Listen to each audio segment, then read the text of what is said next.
Hi y'all, it's Andrea over at Sewspire.com, and today I am here through a series of videos to share my experience sewing this particular commercial pattern. I hope that through this video series that I will accomplish two goals. One, I really want to inspire you to give commercial patterns a try if you are like me, or like I was, a little apprehensive about following those instructions. I personally am a visual learner, and I know many of you are as well. So I want to inspire you to try, but then alongside of that, I want to show you how I adapted these instructions so that they make sense to me. Okay, so it's a good chance that if they make sense to me and you have been following my tutorials and you're able to successfully sew the things that I've been teaching you up to this point, that you too can experience success and create something as gorgeous as this tunic or the one I'm wearing and be proud to put that on, right? So that's my goal here. One favor before we get started, if you will, please click a thumbs up on the video. And if you haven't had a chance yet, please subscribe to the channel. I produce on average one new sewing tutorial per week. So I'd love to get a chance to share more creative inspiration with you. So without further ado, shall we get started? So once you've decided on the fabric that you will use, you're going to want to start cutting out your pattern pieces. For this project, there's actually only 6 of these paper pattern pieces that I have to manage. Some of them, of course, I'll need to cut multiples from, but this one here specifies cut 1 on the fold. So I have folded my fabric and then taken into account the medallions so that I can have those centered running down my back. I have the fold of this pattern piece on the fold of my fabric, and then I personally am going to be using this giant piece of cherry quartz as my pattern weight. And I have some very nice sharp scissors that I'm going to use to cut carefully around this. Keeping in mind where these darts are, I'm going to cut out so that I have those markers along the way.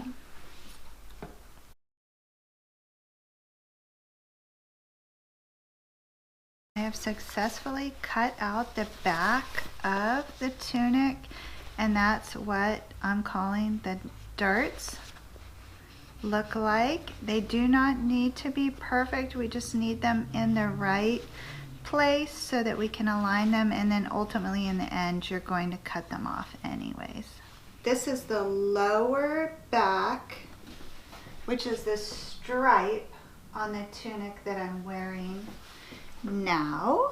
So this is what that piece looks like when it's cut out, and we have the darts here at the armholes and then on either side, and then this is what the pattern piece looks like.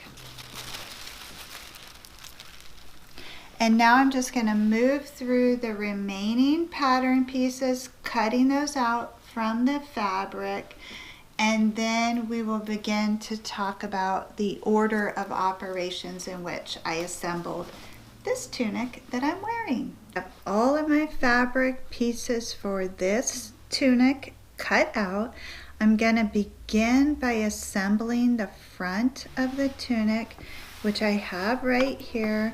And the first step in that process is to stitch along this corner on each side here with a very narrow stitch, approximately 2 inches on either side of that corner. and that is called a reinforcing stitch, and I'm going to use 3/8 of an inch seam allowance. I have that reinforcing in place, and now I'm just going to clip that corner almost to that stitch line on both sides.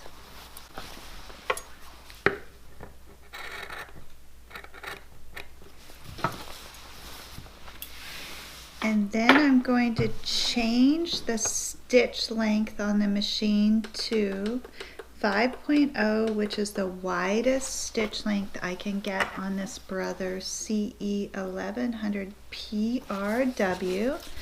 And I'm going to stitch 2 rows of gathering stitches in between those reinforcement stitches. And gathering stitches are not back stitched, okay? So you just want to start out, sew all the way across, approximately 3/8 of an inch apart. And then the reason that they call them gathering stitches is because you will pull on those 2 front strings on either side, and you can begin to gather that material so that it comes together.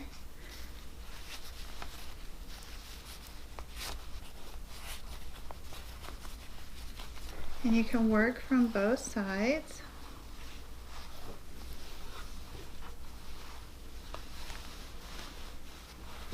I like to put all the gathers in the center, and then I will adjust those as I get the yoke pinned to that. Now I have one of the 2 yoke pieces here, and this first piece that we're going to attach is going to lay next to your skin and line the inside of the yoke of the tunic, okay? So you want that right side facing down. Meanwhile, the right side, the front of your tunic, will be facing up. And you just want to first aligning those shoulder seams and pinning that.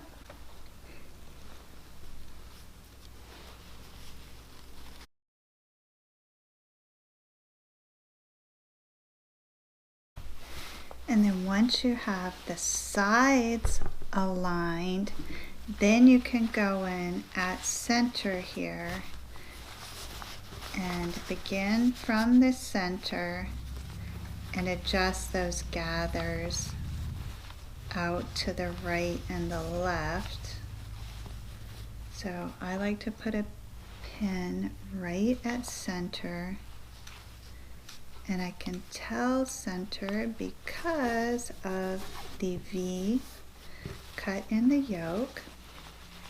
And then you just visually squish over those gathers. If you have more on this side, just unpin and push some over across the border. Continue to fiddle with it until you are happy with how those gathers are positioned. And the corner of that yoke gets situated where you notched that corner. That's a good example there. There's the notch, and then there's the corner of the yoke.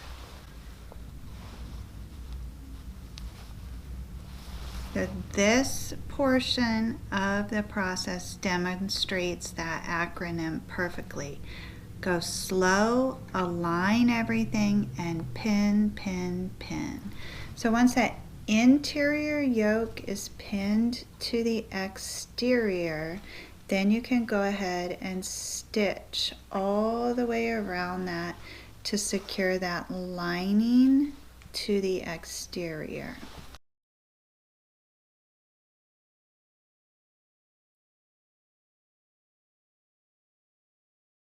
That's the back side of this, and when you turn it over, you have the right side of the tunic facing out, and then the lining would be inward.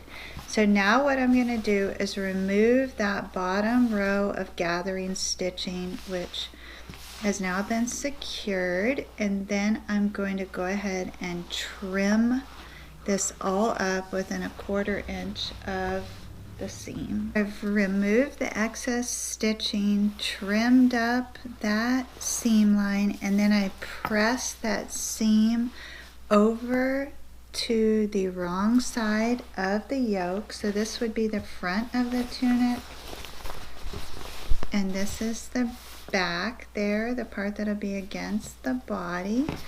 And I want to work from the front now, and I'm going to use the narrow stitch to reinforce this V 3/8 of an inch from the cut line.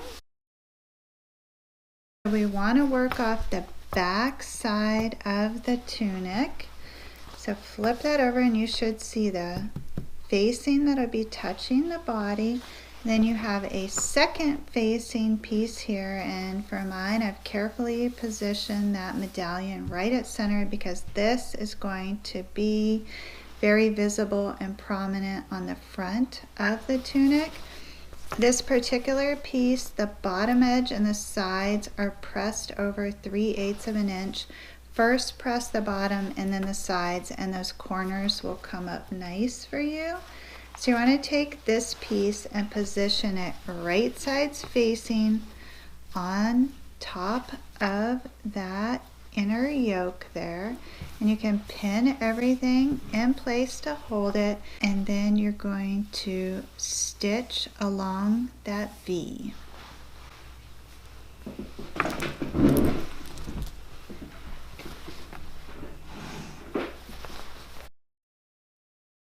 Then I'm going to turn this over to the right side of the tunic.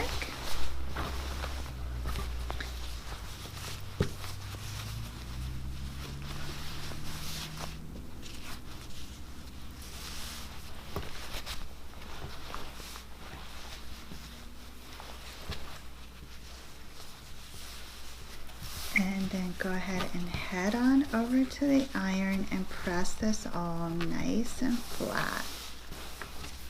Okay, so I've pressed that neckline nice and flat there, and this was my first aha moment, is how this facing comes together and just hides all of that stitching. So just move along there and tuck your gathers and your seam underneath of this freshly pressed facing.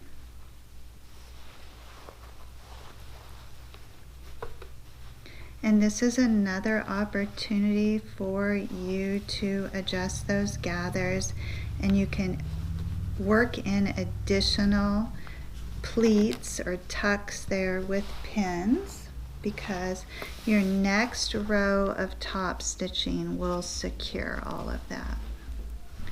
Okay, and when you're happy with how that looks across the bottom there, you can top stitch that facing in place using a very narrow 1/8 of an inch stitch just along the rim of that facing to secure everything.